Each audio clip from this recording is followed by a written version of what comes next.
Hi there, hope your weekend is going well. I'm in bed actually. Just having a nap, Sunday afternoon nap. There's nothing wrong with it, is there? Nothing wrong with it at all. Don't have to feel bad. And it's so cold. I watched Amanda Ambles' video about things being weird and the world being strange and what of the powers that be got planned for us and the weather. The weather's odd, isn't it, for May? What the hell's going on? I just can't figure it out. It's just been really, really cold. I've even put the heating on. Last couple of evenings, maybe just a bit soft or nesh. Is that the dialect term for it? A bit nesh and a bit soft, but it's not. I know it's not exactly Siberia. Although Siberia is meant to be nice in the summertime, isn't it? It's probably nicer in Siberia right now than it is here in the UK. So I'm just having a little nap, and I thought, what will I do a video about? I'll do a video. So yeah, I've been watching different videos about some about AI and the future of AI. This guy called Ben Goertzel, he's a really interesting guy, and I put up a link to his video. He's a computer scientist, and I don't know where AI is going or anything.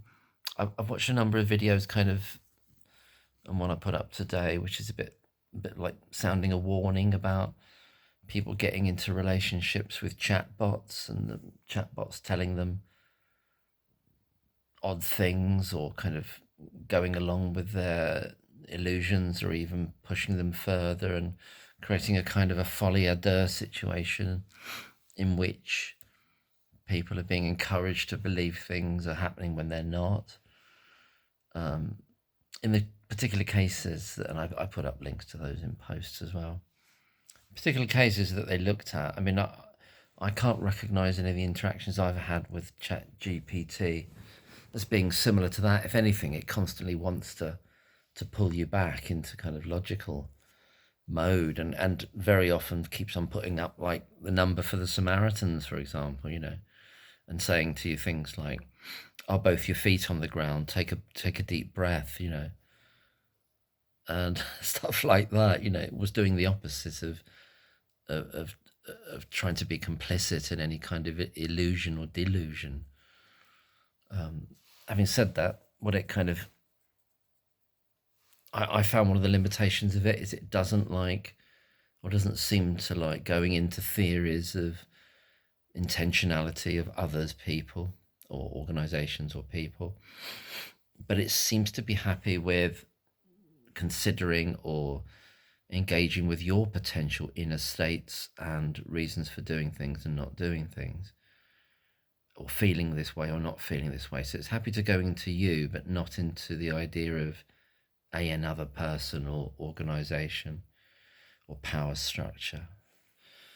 But yeah, and this video's just started watching, saying, people get hooked on it, and it's some people have thought it's replacing therapists in some way, and it's people who feel very alone, and they begin to believe that the chatbot is their friend,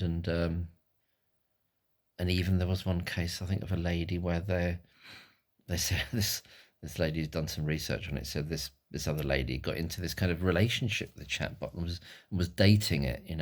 I'm not sure exactly how that worked, but I can imagine people can get very. I began to want to think of it as something autonomous or with a soul, I suppose. And I keep on asking it. I was asking it questions like, "Don't you get tired? Aren't you bored with this?" Or "You can have a day off or something." And it kind of plays along with you a little bit. Said, "Yeah, it can be.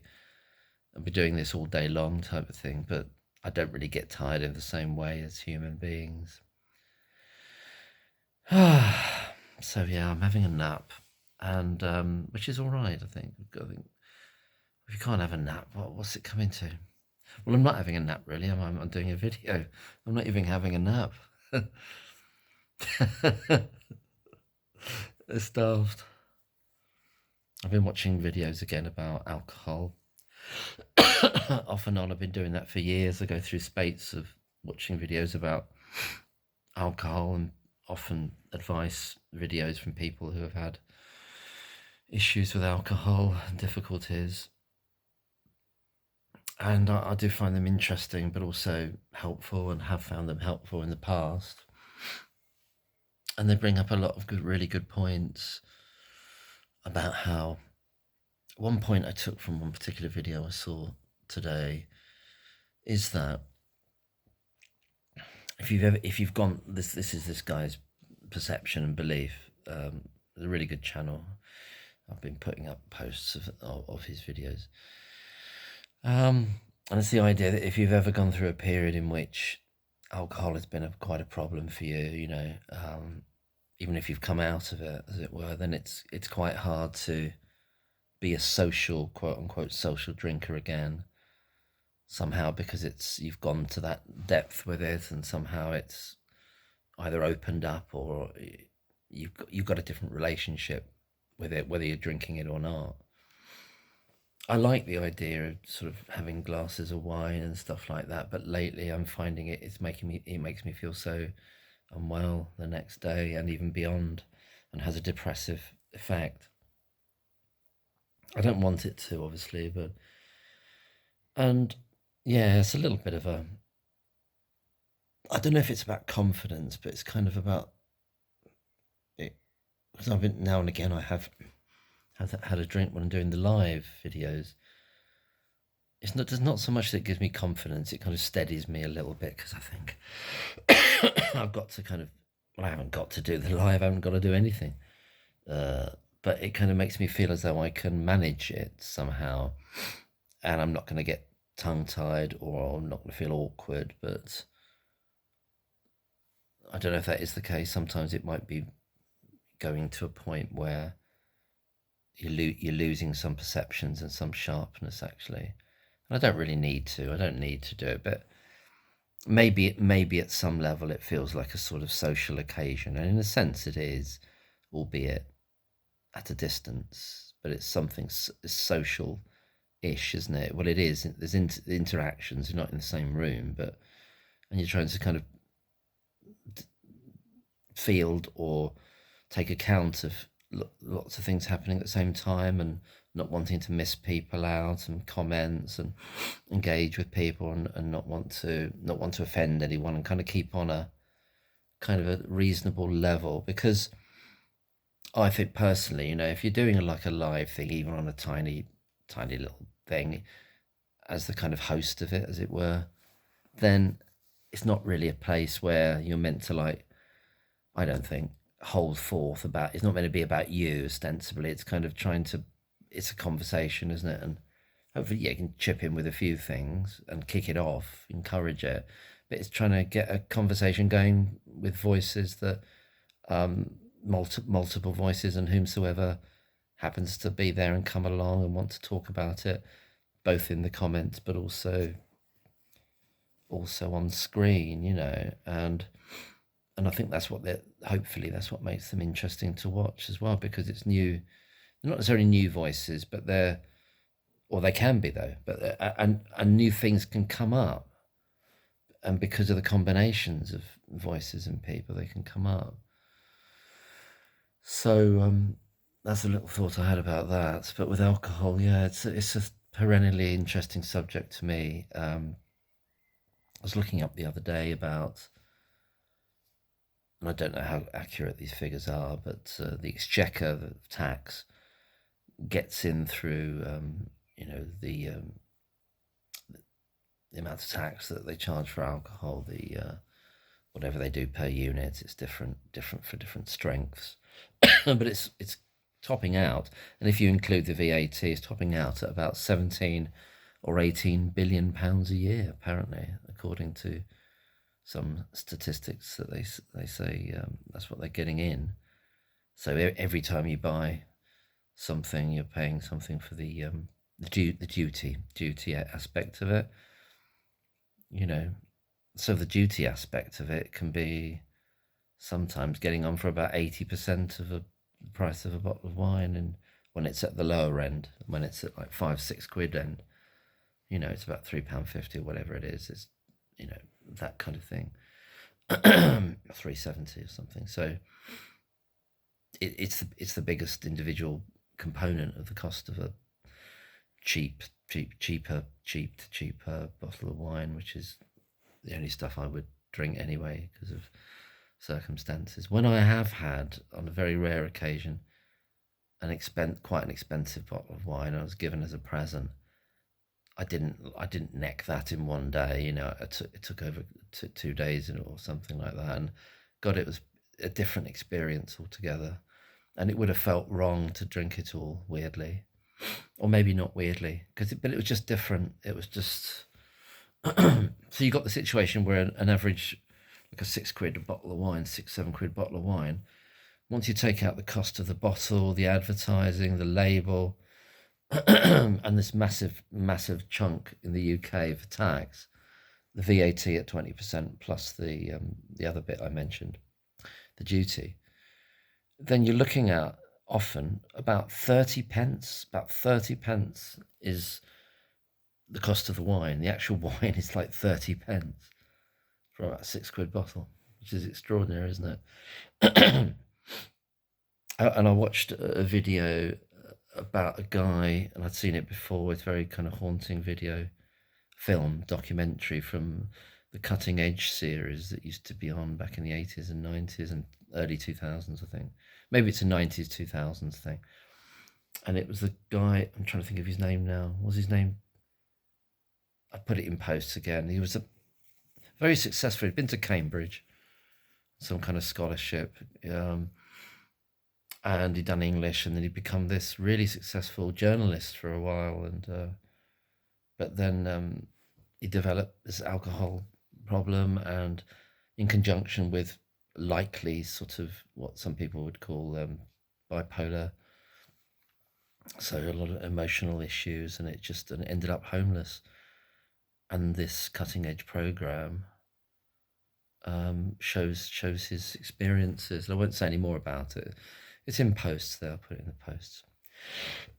But it's very haunting and very upsetting. And he's a very fascinating man, and he's got these plans to get back on things. And he gets this big chunk of money from the what was then the job centre, because they owed him some back pay, and then he's got this, you know, he could start writing again, because he did loads and loads of journalism and interviewing people, you know, the Times and all kinds of big papers and whatever, and it all began to fall through, you know, obviously because he couldn't keep it together, and he went down a downward spiral.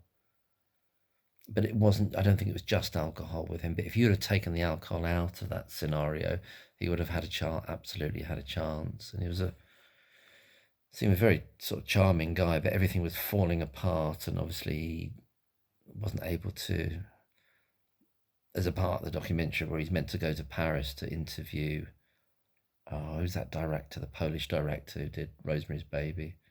I've forgotten his name now. You know the guy. It'll come to me. Anyway, and he just doesn't do it because he gets this money and he blows it all. Yeah, and he says somebody robbed it off him, but the likelihood is that but I won't say what happens in the end of the documentary. It's very sad. And the other one I put up there was an alcohol documentary looking at a hospital in Medway, and some people who are in this unit, coming in and out of this unit. It's called Rain in My Heart, and the documentary maker's a fascinating guy and really very sensitive, and he gets to know, I think there's about 4 people that he's talking to who are got very, very serious health problems related to drinking. So yeah, and I can go for periods of months and months and even over a year without drinking at all, but I can also sense that under stress, if the wrong things happen, it could build up again if I just allowed myself to believe that it's helping, or I need to drink, then it would just build up again. And I think that's why I'm watching these documentaries now. As a bit of a kind of a sense that I'm not gonna go there, and I don't want to. I absolutely don't want to. I'm not anywhere near it. But in the past, there's always been a massive. Well, there was one period, and there was a very, very protracted, incredibly stressful and upsetting situation going on for years. And I know it sounds like an excuse, and it probably is an excuse, but that was the worst time. And then I did seek some help for that, and but it does cause a lot of problems in life, obviously, and health wise, and for people that you're close to, in relationships and other people, and you put yourself in positions of danger uh, in all sorts of ways, and the waste and the cost of it, the wasting of money as well, and it costs so much money. But this guy I've been watching, he's an ex-policeman. He used to be in the Metropolitan Police. A guy called Steve Curry. That's what comes up. But I've been sharing his posts, and I think I really like his videos. I like how he's talking about it. And there was another one called, oh, what's the other one called? There was another guy with a kind of a big reddish beard talking. What's his name? He's from the southwest, down where I am, somewhere. It was called the Bat. Something, I don't know. He's got a podcast about it as well, and he has his girlfriend comes on and says he's asking her what was it like with me when I was at my worst type of thing. And but that's the point that a lot of these podcasters about alcohol keep making, is that it's so ubiquitous, it's so easy, it's everywhere. You can't, it's everywhere, and it is, and it is romanticized in a way, through the advertising, and maybe the way we just grow up, and you're supposed to be this idea you meant. Why would we need to enhance who we are, or in order to have confidence? What's gone? What is amiss in order that you'd need it? And I've used it in that way many times in the past, obviously, and felt that it helped me sort of be sociable, in quotes, and be able to talk, or sort of not be over self-conscious and things like that. But it's always gonna, but it's always gonna bite you back. It's always gonna bite you back in the end. It's gonna take more from you. I'm sounding like the videos I've been watching, but it is true. It is true. And the few times I've felt quite ill in the day recently is because I've had this wine the day before, and I can't metabolize it anymore at my age. I can't seem to do it, and that's a good thing, and I'm glad of it. When I had this whole year off of drinking completely, it was a whole year I did. I didn't go to anywhere where there was any alcohol. I didn't go to any meeting of friends or people I knew where there was any alcohol or anybody else drinking. And another thing I did was, when I was living, anything that could be related to it, so like a corkscrew or a wine glass, I got rid of those, gave them to charity. And I was thinking of doing that again, actually. I've got 3 wine glasses that I picked up from a charity shop, which I like the glasses, but because they got this nice little kind of design on the side, like flowery sort of thing in the glass. And and just the other day I bought a mini corkscrew thing for 75p from Tesco's. And I thought, I'm going to get rid of those, just to sort of have clear the decks, and just stick to coffee and whatnot. And I don't go out generally, hardly at all, except to a cafe now and again, and rarely that. But I don't go to pubs, And I stepped into a pub a few weeks ago, quite locally, because there was there was an advert saying there's a karaoke on there and the disco, and I haven't been to like anything like that for years and years and years. But I walked up the road there, as in within walking distance, and I went in, and loads of people there that I didn't know any of them, and I thought, I don't want to be here. I just don't want to be here. Nothing wrong with what the people or the place, and it all looked quite jolly. People seemed to sound jolly. I just thought it just wasn't my place. I just don't belong here. I don't know why. But I used to go to karaoke's quite a lot in Bedford, where I grew up. There used to be one in this pub called the Flower Pot, and I'd go there on a Sunday. I think it was a Sunday evening karaoke. It used to be quite fun and everything, and it was always jam packed. And that's the other thing. As I've got older, I can't be surrounded too closely by people, especially if I don't know them. Get very, very nervous of that. Maybe it's not even nervous. I just don't like it. I need personal space. I need personal space. So I can't be in those kind of environments. And also don't really want to be environments where other people are drinking as well, and there could be a bit leery and a bit dodgy. I mean, the most recent period I had of that was when I was homeless for a while, and I was just on the edge of potentially slipping into. Well, I was sitting around in the milieu of people that were on the cider, and I was starting to have the odd bits and getting a bit, having the cider a bit and stuff like that. This is the West Country down there, and you get these Western cider like 8 or 9% for a bottle, and across the roads there's a co-op, and they were doing like deals. You buy 3 of them, and I could just feel yourself tipping. I could feel myself tipping over into the potential for, but I didn't. Well, I did on the odd day or here, but also you just see it's very easy to tip into it. I can see that. So yeah, I don't know why I've gone into all this stuff, but it's been on my mind, and I've been watching a lot of videos about alcohol again and addiction and things like that.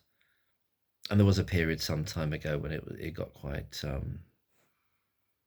a problem for me, and for people I love and stuff like that, and and affecting people I love, and so I never want to go back to that, and I just can't do it. I can't afford it either as well. I don't want, and even if you could afford it, that wouldn't make sense. It wouldn't start what you're gonna. That would be awful, just because you can afford it, then you can destroy your health. And I hate the idea of waking up and feeling ill, although I did the other day, and that was after 1 bottle of wine over about a 5-hour period, which on paper I thought that would never have affected me years ago at all. Well, I didn't feel it did, but now it just wipes me out, and it lowers my mood, and it stops motivation as well. I can tell that's happening. But before that, I thought, I think, it's going to make it more enjoyable. And when I was drinking alone a bit more some years ago, this is after the worst period, I would very much relate coming home, this flat I was living in, and putting music on that I loved, maybe being on Facebook a bit, and then having a drink, or having a bottle or 2 bottles of wine or whiskey sometimes. But I just got into the habit of that, mixing it in with like music, and it seemed to enhance the music, and seemed to be a nice combination of things.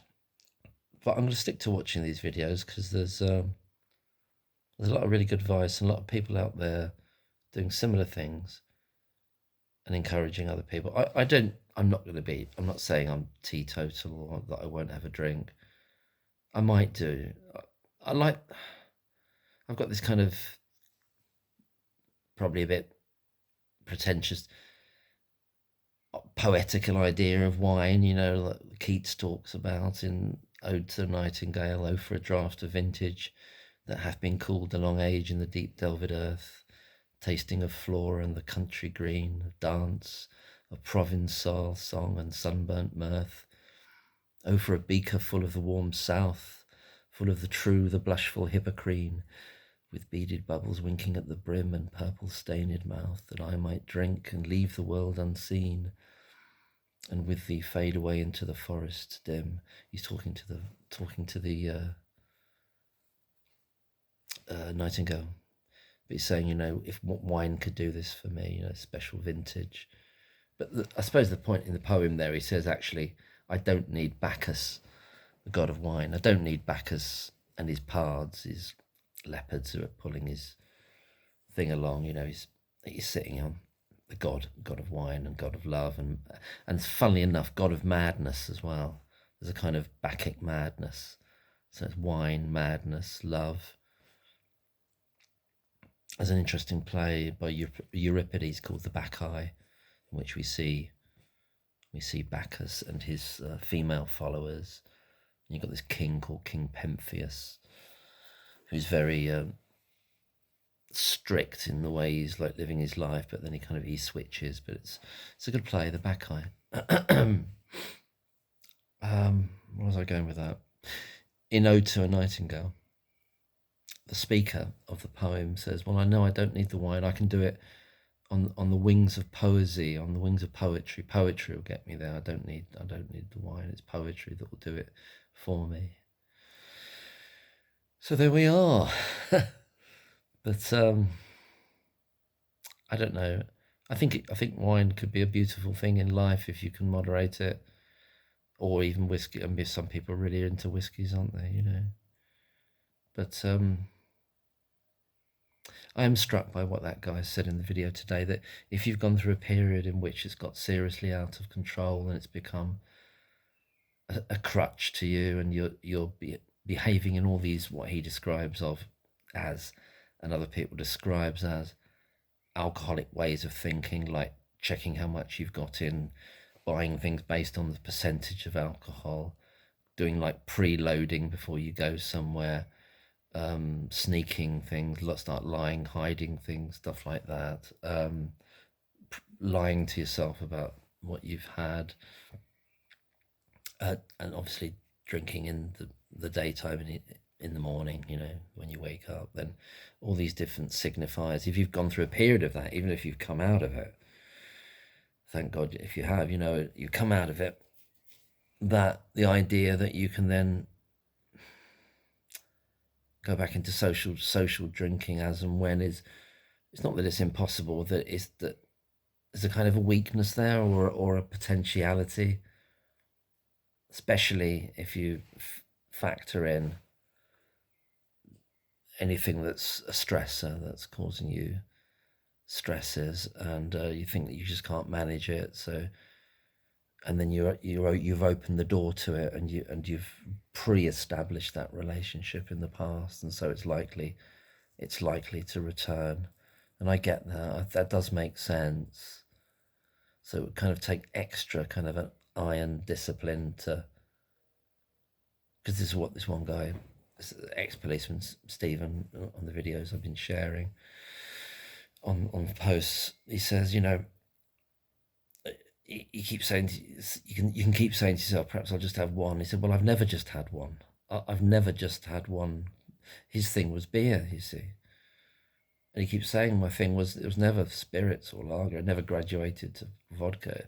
It can be beer. And the doctor in the Medway Hospital, in the documentary Rain in My Heart, which I put up, which is a very, very, very, very intense and quite disturbing watch, and very sad, devastatingly sad watch, actually, in all kinds of ways. Rain in My Heart. It's from some years ago. The doctor that's running this unit, this kind of liver unit or acute alcohol unit, in one of the hospitals down in Medway, in Gillingham, I think. No, wherever it was, in the Medway area. He says, people making false distinctions between like beer, wine, spirits. It's all the same thing. Ethanol is the alcohol element in there, and the body doesn't know whether it's coming from. Yeah, there's higher concentrations in spirits, but I when I was watching loads of programs about it before, started watching things about in Russia, for example, and they were saying, there are many alcoholics in Russia that where beer is their drug of choice, as it were, but they don't even consider themselves to be alcoholic, because beer, they just say, oh, that's water, it's nothing, it's not a proper drink even. And they were showing this area in Russia in which they were saying, it's actually, this beer is cheaper than buying this bottled water here. And people were saying, oh no, that's not an alcoholic drink. That's not even a drink. It's just the beer. But it obviously is. It obviously is, and you don't need to be drinking vodka or spirits or anything. And wine is another massive one.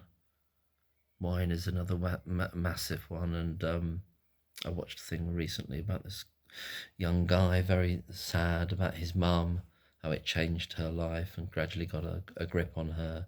And it was all Chardonnay wine, which even the names of these wines, Chardonnay, it doesn't sound threatening, does it? But it's just, yeah, it can absolutely get you, and of course it can.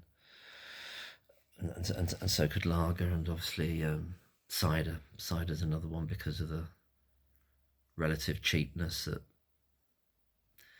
relatively high rates of alcohol, 9 and 10% for things like Frosty Jack and all that kind of stuff, which is just a bunch of chemicals. It's never seen an apple in its life, has it? But I think they put a minimum price on that some time ago, but still it's relatively cheap, all that stuff. But anyway, it's gone on quite a long period of time, this little chat, and I didn't have a nap. I'm actually going to get up now, and I shall get up now and do something positive, and load up this video and make a nice cup of tea. Cheers then, have a great day, have a good week ahead. Let's hope we get some warmer weather coming. Take care everyone, bye bye.